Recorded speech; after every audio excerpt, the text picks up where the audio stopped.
Hello! So in this video, we're going to talk a bit about salaries, what you earn, what money means to you, the value it holds to you, and things like that. And this is about knowing your worth and knowing what's important to you.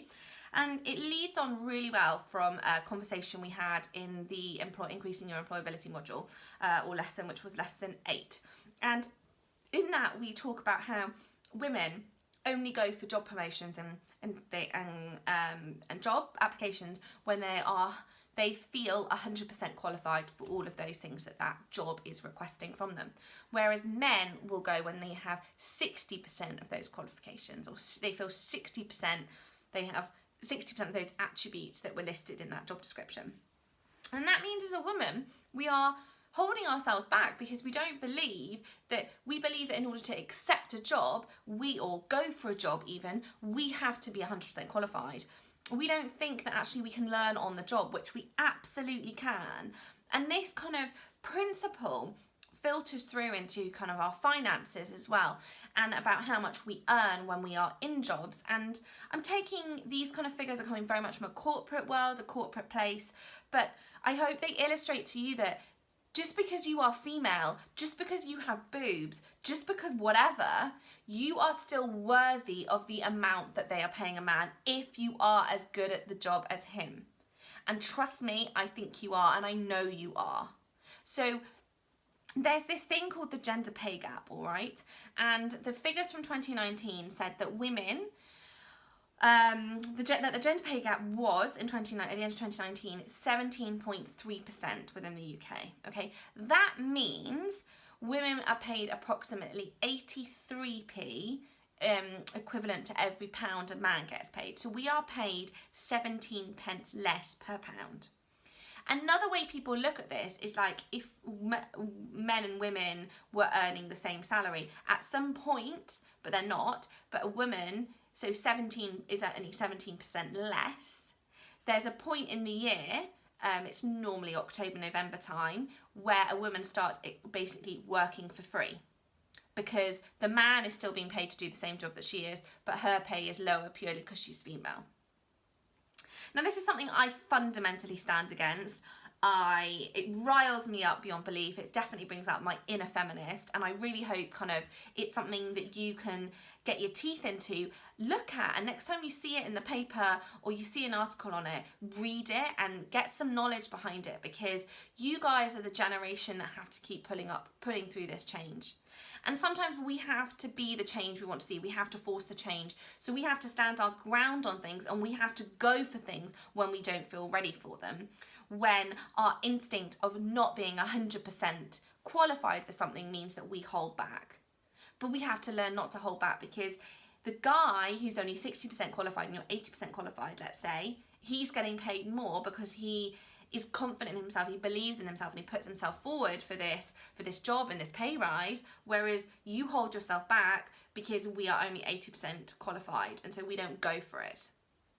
And it's imperative that we push ourselves forward because we are worthy of that equivalent pay, okay? There should not be a gender pay gap. And we need to really force that change through. Now, what is also interesting from that is that the amount of women who are confident in asking for a pay rise versus the percentage of men who feel confident asking for a pay rise. Because we're not confident about money, because it takes us back to kind of the teaching on fear and failure. So in lesson 4, when we talk about fear and how we don't move through fear because we are it is just holding us back, and we talk about strategies that we can use to move through fear, one of which is knowledge. So we often don't, the fear of asking for a pay rise is on the other side, like where we want to be, and we are here, and this fear is holding us back and we're keeping us on this low paycheck. What we can do to kind of move through that fear is increase our knowledge of money, right? Increase our knowledge of how does money work, like how do we earn money, how do we save money, how do we make money, like what does it mean for us? And if we get really clear on that, we get more confident when talking about it. But the problem is, if we don't feel confident about it, then we are not likely to have the confidence to go into a meeting or approach our boss and say, I want a pay rise or I want X amount of money. Now, if you are good at your job, if you are great at your job and someone asks for a pay rise and they you know, they should give it to you. They should see the value in you, but you have to value yourself. So you have to believe you're worthy of it. And only 22% of women feel confident asking for a pay rise. Okay, we need to change that. We need to be confident asking for a pay rise, and we need to be confident talking about money. And we don't need to be put down by somebody else because and made to feel stupid that we don't know about money. So we have to educate ourselves. Education, knowledge, they are all power, and they will help us kind of change this landscape in terms of salary differences, and earning as much as men and earning as much as we are valued at. All right. So whilst 22% of women feel confident, 42% of men feel confident. So it's not actually as big as I had thought it might be. So it shows that men are still apprehensive too. But, you know, they are almost 100% more confident than we are. Like, they've literally double the amount and more confident. So we really need to kind of step into that knowledge and step up. Now, what I want to make really clear is that it's not all about money that we earn, okay? Money does not bring us happiness. Money does not bring us contentment. We have to go back to kind of gratitude and joy and all of those things. But money is something that fundamentally makes the world go round. It is the currency we use to purchase the food or what people give us when we sell a service. And having money makes our lives easier, all right? It doesn't make us happy. And it's really important that the job you do makes you happy, okay? So you need to discern the difference between financial worth and your happiness, and what is more important. And your happiness should always be the most important thing. Okay, but if you are in a job that you love and you are fantastic at it, and you feel like you are worthy of charging more, then you need to step up and ask for that pay rise. And that's where you have to work on your own self-worth, you have to work on how you feel, you have to work on your confidence, and it all around, because it leads into that confidence and that ability to ask for more money. But it's really important that you don't think that money, earning more money, will make you happier. You have to be happy with where you are right now. And I just want to illustrate that with an example of the 2 jobs I had when I was at university. So as I mentioned before, I got a budget for my food, but I had to earn my own money to kind of pay for parties and nights out and fun things. So I got 2 jobs, and one job was with the officer training course, so with the kind of university part of the army. And I absolutely loved it, and I went on Wednesday nights, and I went on weekends, and we had to go out in the rain, I carried guns, I ran around hills, it was mentally, physically and emotionally exhausting, and I cried so many times. And I went on a week's exercise where I probably got 5 hours sleep in the entire time, and I was, it pushed me through realms that I didn't know I could kind of go through. And we got paid about the equivalent of £3 an hour. For this kind of joy, and but I absolutely loved it. And then in my final year at uni, I got another job, and I got a job selling cigarettes to people in nightclubs. I basically, for want of a better description, sold fags to drunk people. And I would work kind of 11 p.m. till 4 a.m. and I got paid £35 an hour. So that's 11 times more, nearly 12 times more than what I was earning with the OTC. And I hated it. I absolutely hated it. I felt it made me feel ashamed.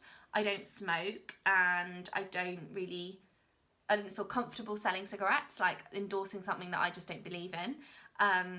I also felt didn't feel hugely vulnerable, because actually we were quite well looked after and stuff, but it just felt sleazy and weird, and I didn't really want to be working in the middle of the night. And so at that point, the money, if I looked at it from a financial point of view, it was a no-brainer, go sell cigarettes. But if I looked at it from a how did it make me feel point of view, that didn't stand a chance, and I'm OTC all the way, and I will work so much harder, I will give my all, and I will be a better person for it. So when we think about money, we can't just focus on money. We have to choose the thing that lights our heart up, that build into ourselves and our own worth and our own individuality.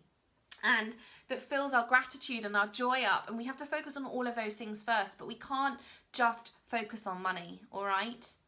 You can't just be like, I want to earn £100,000 a year, and that's what you focus on, because if you go after that, sure, you might get it, but if you ditch the thing that is important to you, if you ditch the gratitude, if you ditch what sets your heart on fire, then then you're not going to live a life of contentment, and you will end up regretting the decision that you made.